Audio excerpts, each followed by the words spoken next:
La Vicaría para la Educación de la Diócesis San Bartolomé de Chillán presenta Mesa Educativa. Dialogamos y analizamos el acontecer educacional en la Diócesis San Bartolomé de Chillán. Hola queridos auditores y auditoras, el 1 de abril les comento que desde este año publicó oficialmente la Ley 21.809, conocida como la Ley de Convivencia, Buen Trato y Bienestar de las Comunidades Educativas. Con el propósito claro de que la convivencia escolar, el buen trato y el bienestar de los estudiantes y comunidades educativas sean una prioridad real y estructurada en cada colegio del país. Ese es el tema que nos convoca hoy día y para ello hemos invitado a 3 personas. Voy a presentar primero a una autoridad que está presente entre nosotros, que es el Ceremi de Educación, don Felipe Foyer, Ceremi de Educación de Ñuble. Bienvenido. Muchas gracias por la invitación. Bien, también tenemos otro Felipe, así que ahí vamos a ir diciendo qué Felipe es el que le preguntamos. Tenemos a Felipe Saldías, él es coordinador de formación y pastoral del Colegio San Agustín de Quirihue. Hola Paula. De profesión psicólogo. De profesión psicólogo, sí. Muy bienvenido. Y también tenemos al profesor Carlos Jaque, que es coordinador de convivencia escolar del Colegio Seminario Padre Alberto Hurtado de Chillán. Muchísimas gracias por esta invitación. Bienvenidos los 3. Hace tiempo no teníamos 3 varones, parece, ¿cierto? Siempre está un poco el género incluido acá, pero bueno, voy a hacer hoy día yo el contrapunto del género. Vamos a conversar de ustedes, de quienes son los invitados que hoy día concurren a esta mesa educativa. Lo primero es preguntarle al Ceremi. Ceremi, usted es de Chillán, ¿de dónde es usted? Yo soy de Yungay. De comuna. Nacido y criado en Yungay. Estudié en la Escuela Fernando Baquedano, la básica, y la media la hice en el Colegio Divina Pastora, así, un colegio de iglesia también. Un colegio que pertenece a la red de colegios católicos de nuestra región y de la diócesis de Chillán. Muy bien. ¿Y tiene familia? ¿Con quién vive? Tengo un hijo de 5 años, se llama, igual que yo, no fui muy original para ponerle el nombre.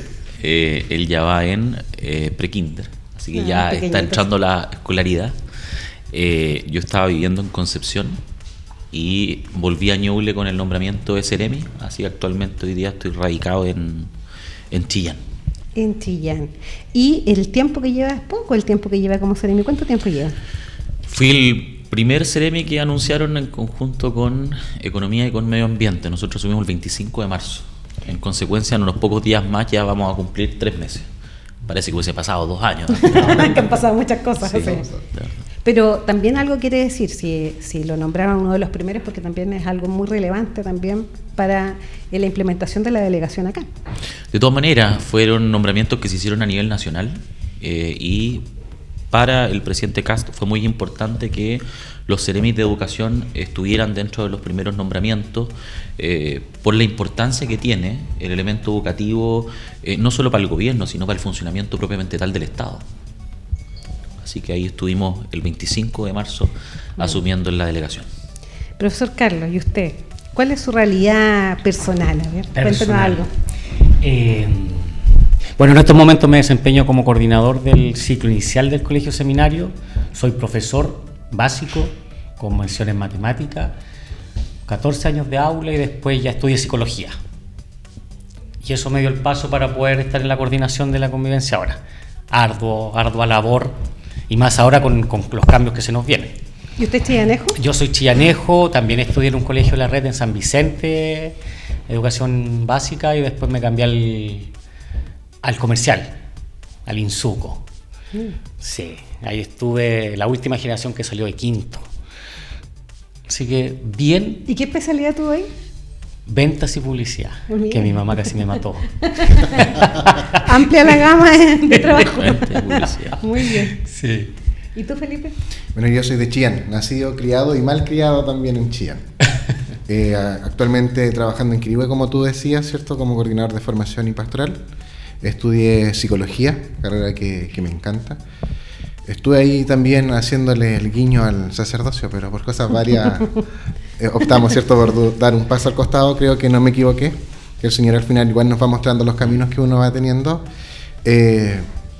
Sin hijos, con 3 gatos en la casa, así que hacen desorden ahí y de repente uno se enoja por eso, pero es parte de... Así que eso más que nada es lo que es mi... ¿Y cuánto tiempo llevas en el colegio? En el colegio llevo 6 años. ¿Y tú, Carlos, cuánto llevas? 18 años. Mucho, sí. Sí, 18 años llevo en el colegio. Oye, hay que decirle a los auditores que la mayoría de aquí son bien jóvenes los que están en la mesa, Oh, gracias. pero llevan harto tiempo de trayectoria laboral. Habíamos también leído que el Ceremi también tuvo cargos similares en la región del Biobío. Yo salí de la universidad, estuve como profesor varios años en el Colegio Pinares de Chihuayante. Posterior a eso, entré a trabajar al gobierno en el gabinete del Ceremi de Bienes Nacionales. Después me trasladaron a Ñuble y estuve como 8 meses como director provincial de educación en Ñuble. Y después de la renuncia del Ceremi de Educación en la época, ya que fue Fernando Peña, que es el actual director de Junaed, me pidieron ir como Ceremi de Educación y ahí estuve 1 año, 3 meses cerrando el gobierno como Ceremi en Biobío. Y posterior a eso, estuve como director del Colegio Santa Sabina de Concepción, que es un colegio bien grande, particular subvencionado, 1.300 alumnos. Así que ahí también estuvimos trabajando. Y también estuve haciendo clases en la Universidad de San Sebastián y estuve ahí también haciendo otros trabajos, pero siempre vinculado a la educación. Muy bien. Bueno, hay una pregunta que siempre le hacemos aquí a los invitados y tiene que ver con cómo les iba en el colegio. Que nos cuenten esa parte. Si eran desordenados o no. Es necesario. Esto lo escuchan todos los alumnos y también los profesores de ustedes, así que tienen que decir la verdad. ¿Cómo eran como alumnos, profesor Carlos? O sea, una lumbrera no era, pero mal tampoco me iba. No sé, yo creo que salí la básica 6.2 y en la media ya me desordené un poquito, 5.4. Bastante desordenadito. Pero aprendí bastante, que eso es lo importante. ¿Y en la universidad? No, en la universidad bien. Yo trabajé y estudié toda la universidad. O sea, de lunes a viernes universidad, más clases particulares, fin de semana ahí en una, no sé si se puede nombrar, una grandes tiendas ahí de part-time. Así que no, tenía que portarme bien porque mi hermana dio la cara por mí con todos los gastos económicos. Muy bien. Sí, Había que responder a la nunca di un familia. examen, de Sí. hecho, nunca di un examen. Muy bien. Ni en la primera ni en la segunda carrera. ¿Y usted, Ceremi, cómo era como estudiante? Bastante inquieto, fíjese. Yo creo que si me hubiese hecho clase yo mismo, inquieto, muy participativo. Siempre fui presidente del centro de alumnos, fui acólito del colegio toda la vida, desde muy chico en mi parroquia, en ¿también? Yungay. Sí, de todas maneras. Tuve una vinculación siempre muy parroquial. De hecho, de esos tiempos nos conocemos con Felipe. Ahí me tocó estar con el padre Luis Rocha, el padre Jorge Navarrete, el padre Nelson Jara, el padre Juanelli también. Estuve en Yungay. O sea, tengo una vida muy vinculada a la iglesia desde el colegio, ¿no? Y eso es importante. ¿Cómo me iba? Salí con 6. Y eso en el NEM era 620, me acuerdo. Pero ¿qué es lo que me pasaba? En todo lo que era humanista tenía muy buenos promedios, ¿no? Lenguaje, historia, súper bien. Pero en física, química y matemática era un desastre. Damos por ahí todo, más o menos. ¿Y tú, Felipe? No, a mí humildemente debo decir que me iba bastante bien. Muy bien, en realidad. A ver, ¿qué tan bien? 6, 7, de ahí para arriba. Ah, bien. De ahí para arriba es lo que es El la Mateo de la básica. mesa. Sí. Era el Mateo de la casa en realidad y de mi familia. Y en la media igual salí con un promedio 6-8 más o menos de enseñanza media. O sea, casi perfecto. Casi Felipe. perfecto. ¿Qué te llama la educación física? Mira, claro. Lo típico. Es que como era un colegio técnico en la enseñanza media, ahí me costó, hay una que otra asignatura me costaba un poquito más. Pero bien, ya en la universidad ahí me costó un poco más porque en la enseñanza básica ni en la media no estudiaba, me quedaba con lo que uno escuchaba en clase. Pero en la universidad tuve que aprender a estudiar, el dedicarle, ¿cierto?, noche en vela, ¿cierto? Y ahí ya bajé el promedio, pero tampoco me fui a ningún examen. Muy bien. Pues antes de entrar allá que nos invitan a la primera canción, de recordarle a la gente que estamos aquí porque la idea es conversar de la Ley de Convivencia, Buen Trato y Bienestar de las Comunidades Educativas, que esta ley se conoce como la Ley 21.809, que ya ahora vamos a hacer bien la cronología. Esto partió, se enmarca bien en la ley de convivencia que empezó el 2024 a 2030. Esa es la ley general de la Política Nacional de Educación. Luego, este año, en abril de este año, se da inicio a la implementación. Ahora ya se implementa a contar del 1 de julio con varios cambios y se espera que el 2027 entonces comience ya con todas las sugerencias que los colegios envían de acuerdo a la experiencia que han vivido durante todo este transcurso del año. Entonces vamos a conversar con las 3 personas que están aquí, que es Felipe Saldías, que es psicólogo, con el Ceremi, también que está acá con nosotros, que va a hablar desde las políticas públicas que están implementando, y con el profesor Carlos Jaque, que está encargado de la convivencia escolar del Colegio Seminario Padre Alberto Hurtado. Entonces, con ese preámbulo, vamos a irnos directo a la canción que tú nos habías sugerido. No, ahí Yo. Carlos Entonces. sugiere la primera. Ya que está Ricardo Arjona dando los conciertos en Chile, nos vamos con una canción de Ricardo Arjona. ¿Con cuál de ellas? Si el norte fuera el sur. Ok, vamos a ello.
Continuamos en Mesa Educativa conversando acerca de la ley de convivencia. Y para ello teníamos estos 3 invitados acá que ya partimos en el primer inicio del programa, donde estábamos conversando de quiénes son ellos, por qué estaban acá, cómo se conocían, varios de ellos tienen algún vínculo. Y ahora ya nos vamos a dedicar a conversar más derechamente de la ley 21.809. Entonces, lo primero que les quiero preguntar es ¿cuál es el espíritu central de esta nueva ley? Yo creo que lo principal es el enfoque preventivo y formativo, ¿ya? Muchas veces dentro de nuestro sistema educativo habíamos estado más preocupados de la sanción, más que poder estar en este eje que busca la prevención, la resolución pacífica de los conflictos. Nuestros establecimientos siempre van a haber conflictos como cualquier grupo humano, pero es muy importante qué herramientas nosotros les entregamos a las personas que son parte de estos conflictos para poder solucionarlos pacíficamente. Y es que nuestros reglamentos internos de convivencia escolar dentro de los establecimientos tengan herramientas que fortalezcan esta resolución pacífica de conflictos, la mediación, la prevención también con acciones del plan de gestión de convivencia escolar que cada establecimiento tiene, y es la ruta con la cual cada uno, según su proyecto educativo, va estableciendo metas, objetivos a través de acciones que se desarrollan en este plan. Muy bien, ahora esto requiere obviamente algunas condiciones nuevas para los colegios. ¿Qué cosas, por ejemplo, vienen a cambiar con esta ley? Ahora, lo que se establece en esta ley, que evidentemente por obligación cada colegio tiene que contar con un encargado de convivencia con horario completo, ya que eso no se estaba dando. Tenía colegas que estaban en doble función como encargado, haciendo clases, y desde mi punto de vista inviable, ya porque los desafíos son muchos, las responsabilidades son muchas, y tener doble función no se da abasto, ¿ya? La corresponsabilidad también viene a marcar un punto importante en esta ley, que hacer partícipe a toda la comunidad, tanto a profesorado, a los directivos, a las familias, que eso es súper importante cuando se quiere educar, porque en convivencia hay que educar, incorporar a la familia. El rol parental es súper importante acá.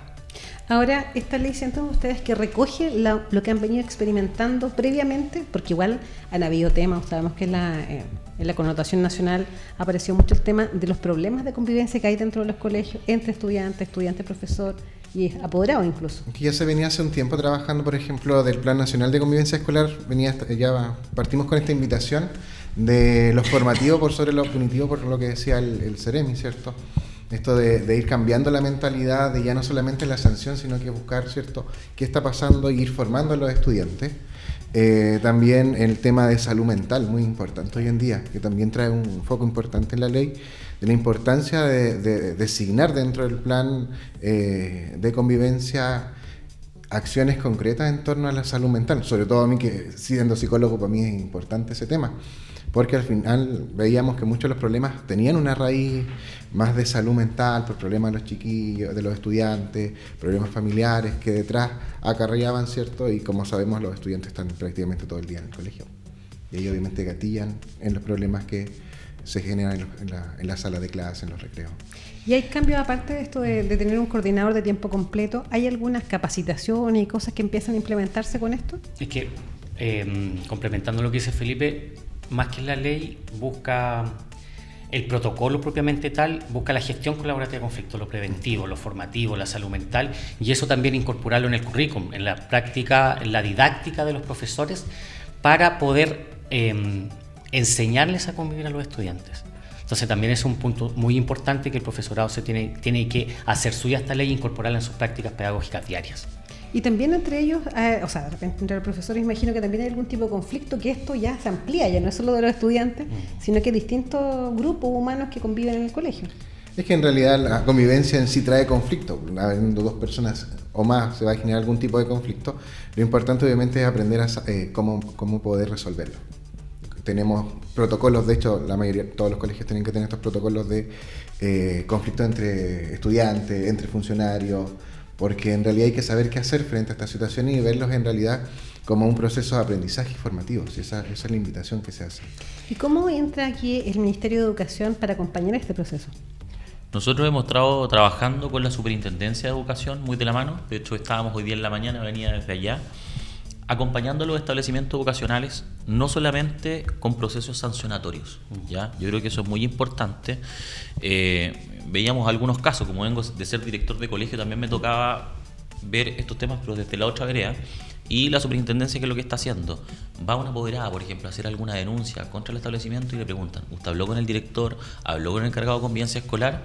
Y ella dice, no he hablado con ellos, ya. Le devuelven con un papelito en el fondo para que puedan solucionar pacíficamente el conflicto. Obviamente, si el apoderado va a denunciar algo que va en contra de la normativa, una relación de derecho, etcétera, y ya pasa automáticamente la denuncia. Pero muchas veces estos conflictos son solucionables entre conversar entre las personas involucradas y poder sacar eso adelante. Nosotros también desde la Seremi tenemos un encargado especial para poder trabajar la convivencia escolar, ¿ya?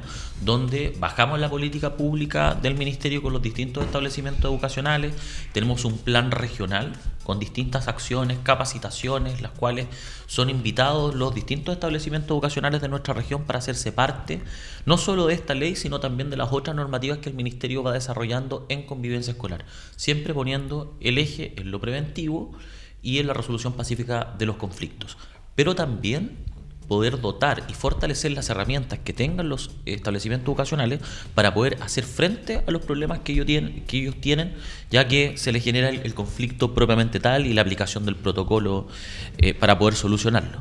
Y además también está la Dirección Provincial de Educación, que tiene un eje más pedagógico de cómo nosotros podemos ir acompañando a los establecimientos educacionales y lo que decías tú, en el fondo, que esto sea algo transversal.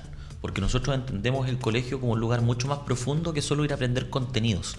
Son nuestros niños quienes van a aprender a ser personas, a poder respetar la opinión del otro, de poder solucionar, o sea, la formación integral, pero de la persona humana desde un punto de vista holístico, ¿ah?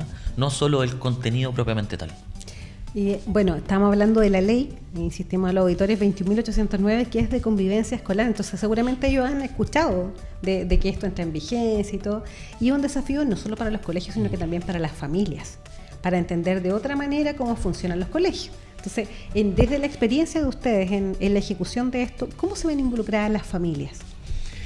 Es que en un comienzo, y como bien decía el Seremi acá, desde la superintendencia nos iban a denunciar y nos solicitaban un sinnúmero de, el protocolo, el debido proceso, ya la entrevista, el informe concluyente, todo. Y es como muy burocrático y perdíamos mucho tiempo en eso. Desde ahora le dan más importancia a la gestión colaborativa de conflicto, en donde efectivamente envían a la familia al colegio a ver cómo se puede solucionar este conflicto, porque en sí el conflicto no es malo. El conflicto se tiene que tomar como la oportunidad de mejora, de conversar desde dos puntos de vista distintos que pueden formar una tercera idea. Siempre le digo a mis estudiantes, porque 1 más 1 no es 2, es 3, le digo yo. Pero ¿cómo, profe? Si usted es profe de matemática, no dice eso. Efectivamente, porque una idea con otra idea puede surgir una tercera idea. Y es como que ellos lo analizan y efectivamente. Y el rol de la familia efectivamente es acompañar los procesos de su hijo, más que buscar la sanción en el otro estudiante, porque lamentablemente algunas familias buscan la sanción más que el propio bienestar de su hijo muchas veces. Acá la ley busca que los padres puedan acompañar el proceso de sus hijos para enseñarles a convivir. Ahora, eso desafía mucho al trato y el vínculo, porque de repente ocurre que las familias están vinculadas a través de una reunión de apoderados. En esa instancia hay capacitación, se transmite la información. ¿Cómo funciona? ¿Cómo llega a la familia esta información de la nueva ley, por ejemplo? Es que acá nosotros tenemos que cubrir todos los estamentos para dar a conocer la ley, a través de las redes sociales, de reunión de apoderados, charlas, a través de los estudiantes también. Entonces, sí o sí tenemos que buscar la estrategia que tienen que estar implementada en el plan de gestión de la convivencia que tributa al PME. Entonces sí o sí tenemos que buscar todas las estrategias para dar a conocer cuáles van a ser el RICE que teníamos, el reglamento interno, con las adecuaciones.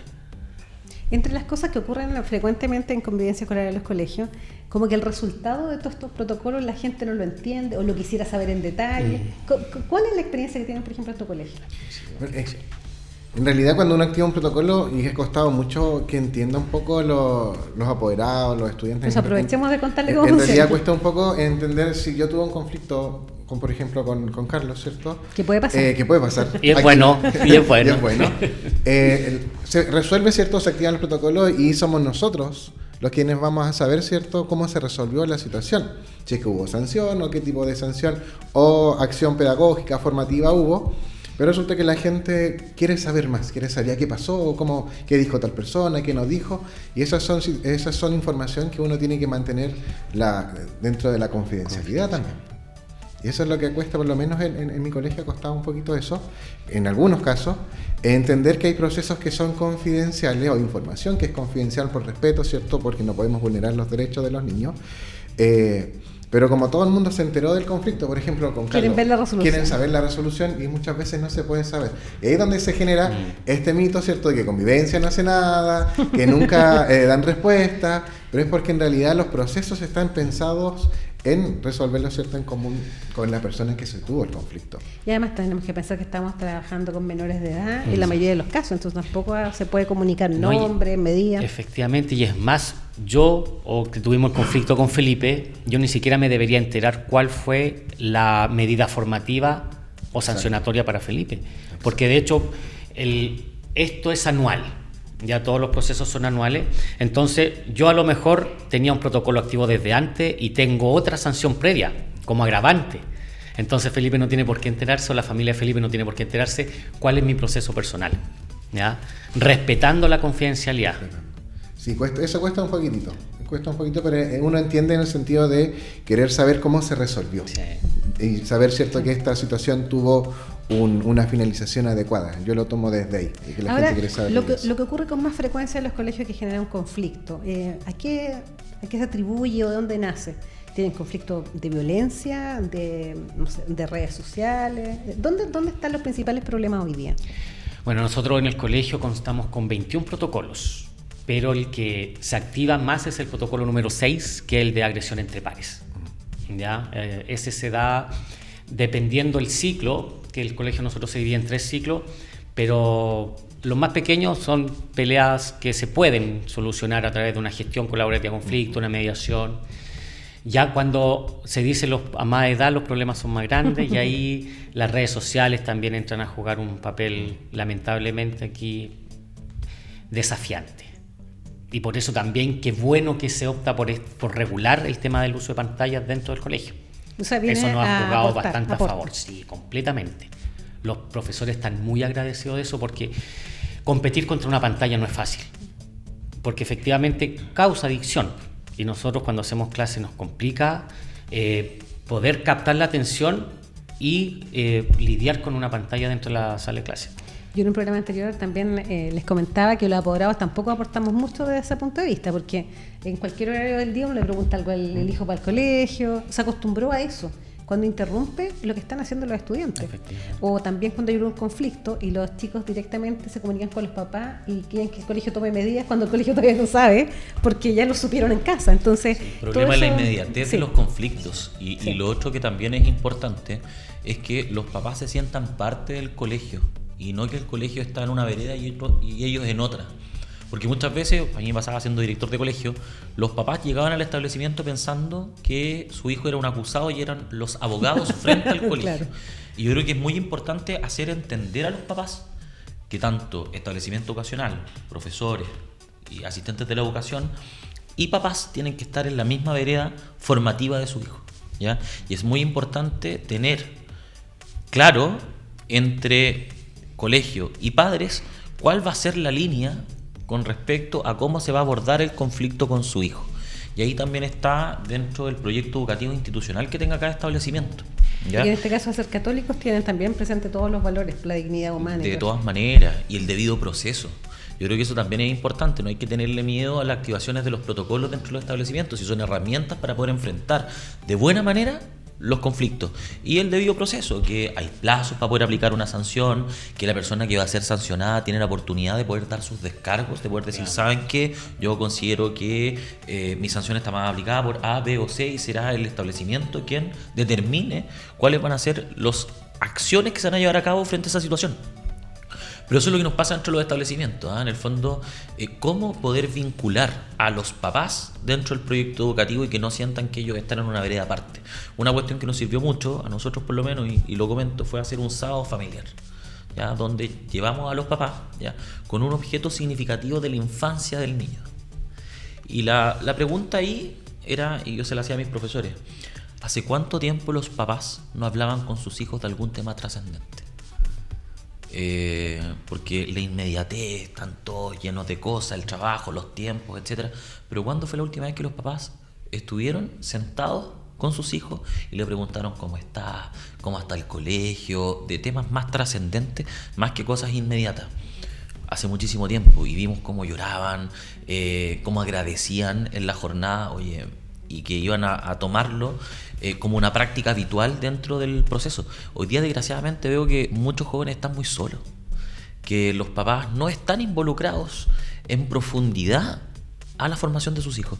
Y eso es un tema, yo creo, bien transversal de los establecimientos. Yo creo que el gran desafío de los colegios es cómo traemos a los papás en ser protagonistas, ¿ya? Y principales responsables, por los colegios ayudamos, colaboramos, pero son los papás quienes son los responsables de llevar a cabo el proceso formativo de los hijos. Además, si pensamos en los papás de los estudiantes de hoy día, no había este tipo de reglamentaciones, hay muchas cosas que se normalizaban, por lo tanto, desde la mirada del apoderado también está su propia experiencia. Y su experiencia era distinta, no había normativa, el bullying estaba más o menos estandarizado, no se llamaba así nomás. Pero había otras situaciones que hacen que ellos piensen que es menos grave lo que ocurre en los colegios. Yo lo veo así como apoderada, que cuando hay algo que es grave, dicen, pero no es tanto, antes pasaba lo mismo. Pero hoy día no estamos en las mismas condiciones, hay normativas que colaboran al buen trato. Y justamente eso les quiero consultar ahora, porque ¿qué estrategias se están desarrollando para que no quede solamente esto lo punitivo, sino que más bien sea una cultura del buen trato? ¿Hay cosas que ya se han avanzado? Qué bueno ese concepto, la cultura del buen trato, ¿ya? Un concepto que ojalá todos lo manejemos. Como dice el Ceremi, efectivamente en el colegio se hacen los talleres padre-hijo en los cursos terminales, o sea, tercero, quinto básico, que tengan la oportunidad de poder socializar más en un espacio donde todos somos colegio, ¿ya? Donde talleres más allá de la reunión de apoderado, un día sábado que puedan compartir en otro momento, en otra instancia, y que puedan mi familia conocer con quién se está juntando mi hijo también, y poder hacer comunidad en los microcentros de padres. Esa por una parte. La educación en los mismos niños para colaborar ellos en la convivencia, como una brigada, o de ellos mismos educar a sus pares en la convivencia. También ha sido una estrategia súper buena. Cada mes tributa un valor, y frente a ese valor se trabaja todo el mes. Por ejemplo, en el colegio junio y julio, porque está interrumpido por las vacaciones, estamos con el valor de la empatía. Entonces se hacen distintas campañas, distintas actividades en torno a la empatía. Estamos trabajando en un podcast también, aprovecho de pasar el dato, en el colegio lo hemos escuchado. Convivir es vivir. Bueno. Sí. Claro, bueno, yo lo nos voy a invitar sí. también, no me pueden decir que no. Convivir es vivir también es una estrategia del plan de gestión de la convivencia para poder ir haciendo nuestro estar, más que la ley, lo que tú decías, Paula, al comienzo, la cultura del buen trato. Porque lamentablemente estamos en un momento donde la sociedad está un poco confrontacional o reactivo, y eso es lo que busca esta ley, no ser reactivo, sino que formativo. Y esto también nos exige a todos, porque el testimonio es fundamental en una cultura del buen trato. O sea, no le pueden exigir a los estudiantes lo que los profesores no dan, o el equipo directivo, el encargado de convivencia. ¿Se imaginan ustedes demostrando un maltrato? Obviamente el testimonio es fundamental, las autoridades también. Yo creo que todo esto influye. Eso es primordial, porque uno en el fondo educa cómo se relaciona, cómo soluciona sus problemas. Yo siempre conversaba con mis papás del colegio y les decía, ustedes señalan que los hijos están muy groseros, señalan que los hijos son faltas de respeto, señalan que los hijos acá y los hijos allá. Y yo les pregunto, ¿ustedes son capaces de poder saludar al auxiliar que les abre el colegio todos los días en la mañana? Buenos días, ¿cómo está? Muchos de ustedes no lo hacen. Ustedes son capaces de poder solucionar un conflicto con otro apoderado fuera del colegio, y tenemos estos atochamientos de vehículos sin decir groserías, sin bajar el vidrio y decir, oye, tal por cual, qué sé yo. Muchos de esos en vista de sus hijos, muchos de ustedes no lo logran. O sea, es muy importante el testimonio que nosotros damos en la crianza de nuestros hijos. Y claro, o sea, todos alegamos, no, que los niños están acá, están allá. Bueno, la primera pregunta que siempre le hago y le hacía a mis papás en el colegio es, ¿cómo estoy yo primero? ¿Por qué? Porque el testimonio es fundamental, si no hay mayor forma de educar que eso, y sobre todo también para los que somos profesores. Nosotros educamos cómo nos vestimos, cómo hablamos, cómo conversamos, cómo nos tratamos dentro de nuestros espacios, tanto educativos como personales. Y yo creo que es primordial poner ese punto como un eje fundamental en la formación de nuestros niños. Muchas gracias. Vamos a irnos a la segunda pausa musical. ¿Ahí nos invitas tú, Felipe? Sí, ahí sí, ya encontré la canción. Invitarlos a escuchar de Jesse Joy. Oh. Estuvieron en el festival, ¿cierto? Dueles, la canción Dueles. Ay, qué romántico Sí, estás hoy, Felipe. ¿no? Romántico, soy un hombre romántico. Nos vamos a escuchar entonces.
Regresamos al último bloque de Mesa Educativa. Estamos conversando con el Ceremi Felipe Fogel, Ceremi de Educación de Ñuble, con Carlos Jaque, coordinador de convivencia del Colegio Seminario Padre Alberto Hurtado, y con Felipe Saldías, coordinador de formación y pastoral del Colegio San Agustín de Quirihue.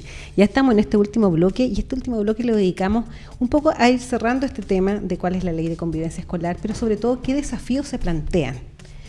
No sé si hoy día ya hay desafíos que ustedes van a decir y sugerir para el 2027, por ejemplo, Carlos. El desafío que estábamos conversando antes de irnos a este corte musical, el tema de la familia. Porque uno puede planificar muchas actividades para la familia, pero es ellos los que tienen que hacerse partícipes del proyecto educativo que eligieron para sus hijos. Y si ellos eligieron ese proyecto educativo, tienen que hacerse parte de. Y ese es un tremendo desafío, pero también lo tenemos que mirar como una oportunidad de reencontrarnos, de formar comunidad, porque a convivir se aprende y tenemos que corregular el actuar de nuestros niños. Y qué mejor que sus propios padres y sus profesores para enseñarles y motivarles a una cultura del buen trato. Ahora aquí también hemos hablado del encargado de convivencia, de los profesores en general, pero también hay algún rol fundamental del profesor jefe, ¿no? O sea, el vínculo que se genera, no hay otra persona que conozca más a los niños en el colegio que su propio profesor jefe.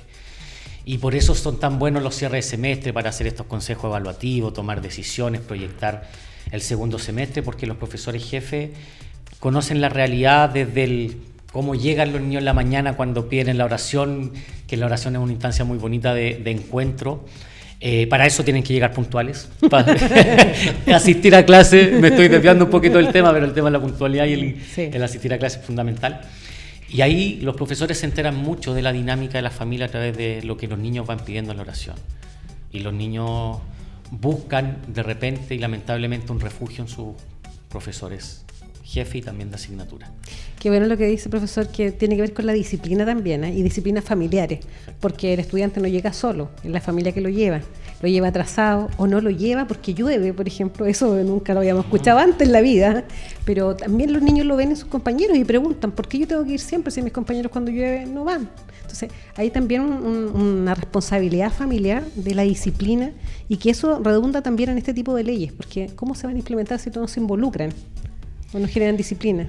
O sea, efectivamente, yo siempre digo, a convivir se aprende. Y si mis papás están acostumbrados a que llegar 20 minutos normal, para ellos va a ser una costumbre el llegar atrasado a todas partes. Y estoy hablando de lo más mínimo, porque acá también forma parte del respeto el llegar a clase tarde e interrumpir al resto que está aprendiendo.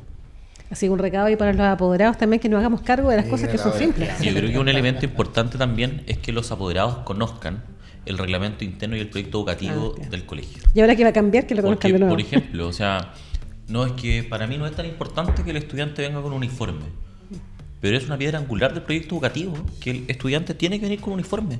Y ahí hay un conflicto entre colegio y apoderado, el cual tendría que ser inexistente, porque dentro de ese establecimiento es muy importante y está dentro de su proyecto educativo.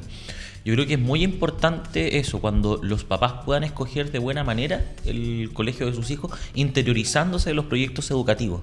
Porque claro, o sea, en el fondo, oye, si no quiere ir con uniforme y el papá defiende eso, estamos en un conflicto porque no está de acuerdo el educador de la casa con el educador del colegio, en el fondo, ¿ah? Y ahí entran en un conflicto. Por eso es tan importante poder sumar ya a los papás a los objetivos que tiene el establecimiento educacional. Nosotros estamos haciendo un trabajo bien interesante en base a eso.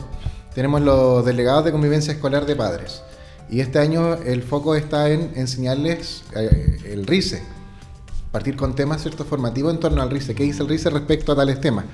Partimos, por ejemplo, hace 2 meses atrás con el uso del teléfono, del celular, de los dispositivos móviles. Y ahí se generó todo un diálogo, porque algunos llegaron, no, pero esta ley es para estudiantes, no es para los... Nosotros como apoderados no tenemos nada que ver. Y empezamos, el diálogo, a mostrarles lo que decía la ley, lo que decían las orientaciones, y era guau, o sea, nosotros pensábamos que solamente involucraba a los estudiantes. Y después coincidió de que uno de estos apoderados, después en un consejo, ¿cierto?, que hubo con todas las directivas, salió el tema del uso del celular. Un presidente, no me acuerdo, un secretario de una de las directivas, y salieron estos delegados a decir, oye, ojo, a nosotros nos enseñaron hace poquito que esta ley también aplica a nosotros, por esto otro, y ahí esos son signos concretos de que los apoderados van aprendiendo y ellos mismos van a hacer, ¿cierto? Se involucran, claro. Se van a ir involucrando y van a ir enseñando al resto de los pares. Ahora, ¿cómo hacen que, si bien es cierto, hay un coordinador ahora a tiempo completo, un equipo, esto trascienda al resto de los funcionarios? Porque estamos hablando de todo el personal del colegio, tal como mencionaba, desde el auxiliar, personal auxiliar, asistente. ¿Cómo logran que esta ley traspase a todo el estamento? Es que, por ejemplo, en mi colegio, cada ciclo tiene un equipo de ciclo, en donde está la coordinadora PI, encargado TP, de pastoral. Entonces, todos manejamos el mismo idioma. Todos bueno, en el mejor de los casos todos nos capacitamos en la ley y poder bajarla al profesorado, y cada vez que haya algún consejo que la temática tribute a esta nueva ley o a la convivencia en general. Y también un jueves cada mes o un miércoles cada mes también tenemos destinado un tiempo para educar y conversar temas desafiantes de la convivencia con los profesores. Ahora, si hay apoderados escuchándonos, ¿qué acciones concretas podrían tener ellos y que ayuden a que esta ley se materialice de mejor forma?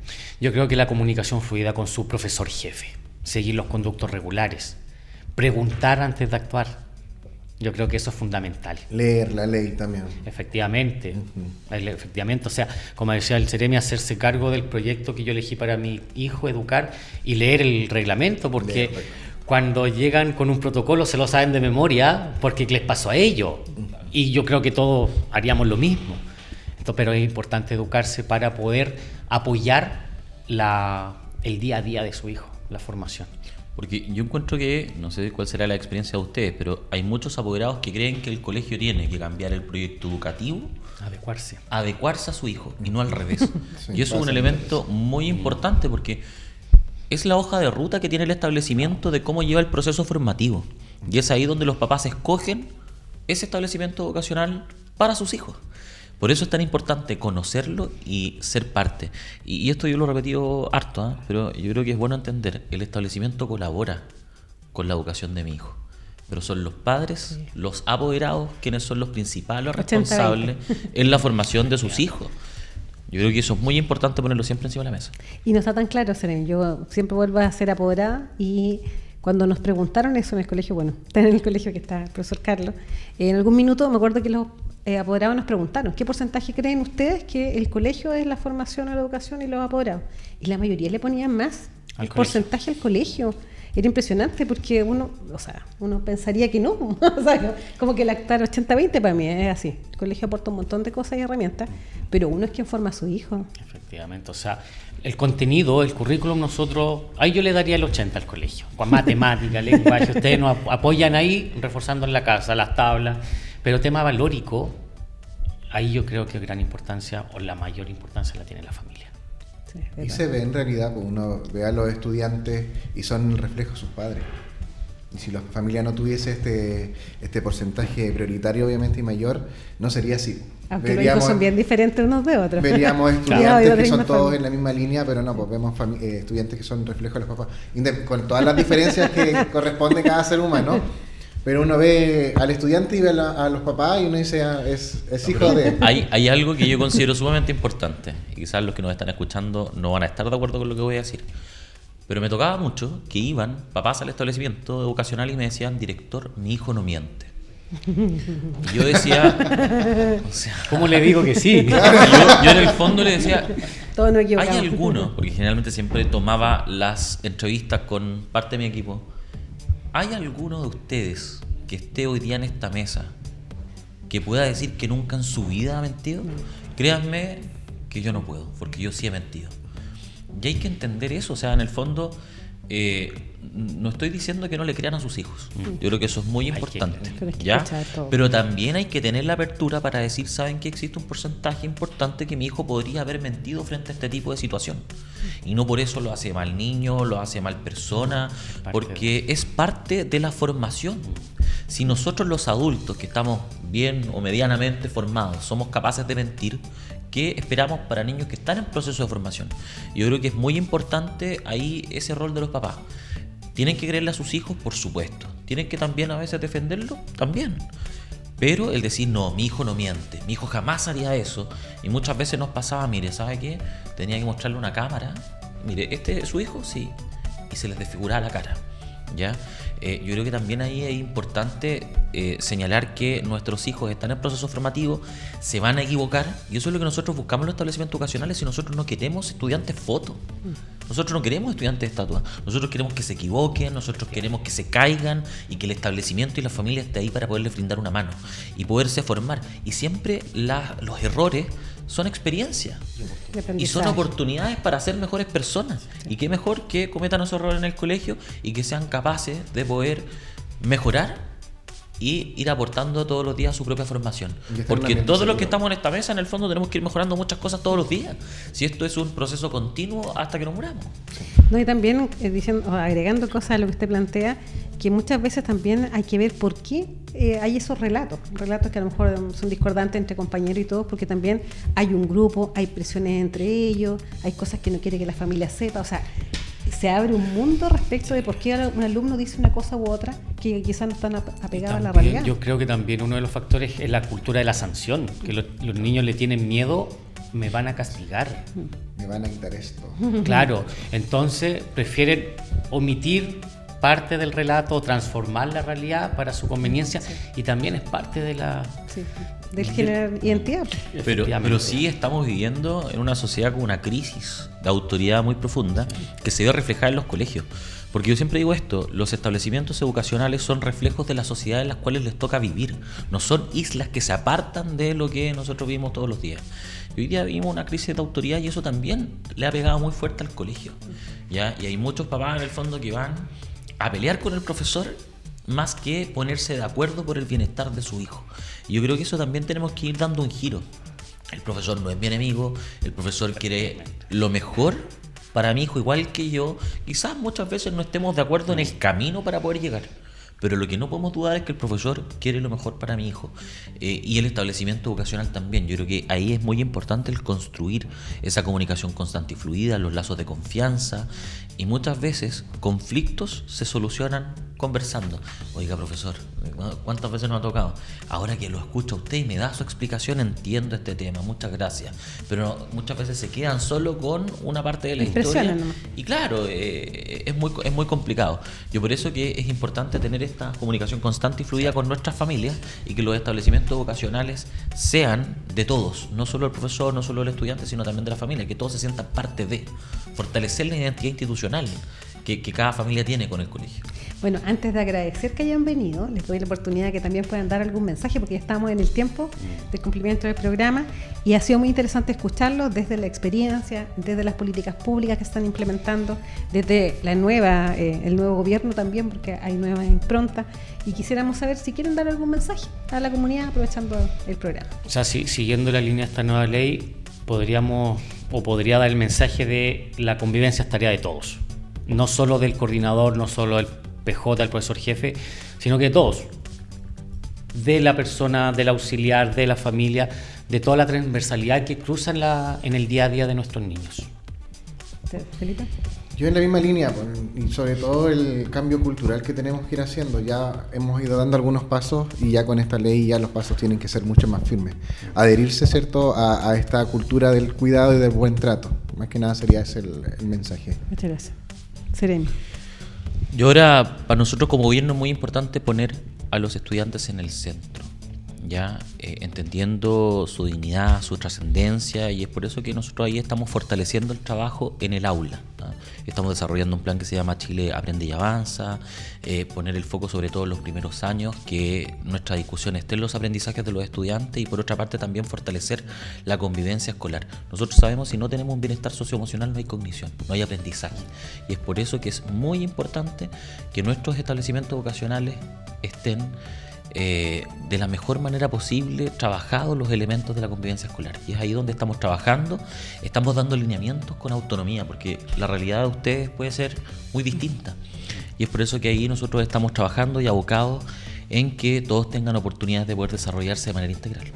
Muchas gracias por haber aceptado esta invitación, y agradecemos también a los auditores de seguir junto a Mesa Educativa. Muchas gracias a cada uno. Gracias a ustedes. Muchas gracias. Hemos presentado Mesa Educativa, un programa de la Vicaría para la Educación de la Diócesis San Bartolomé de Chillán. Nos encontramos en 15 días más.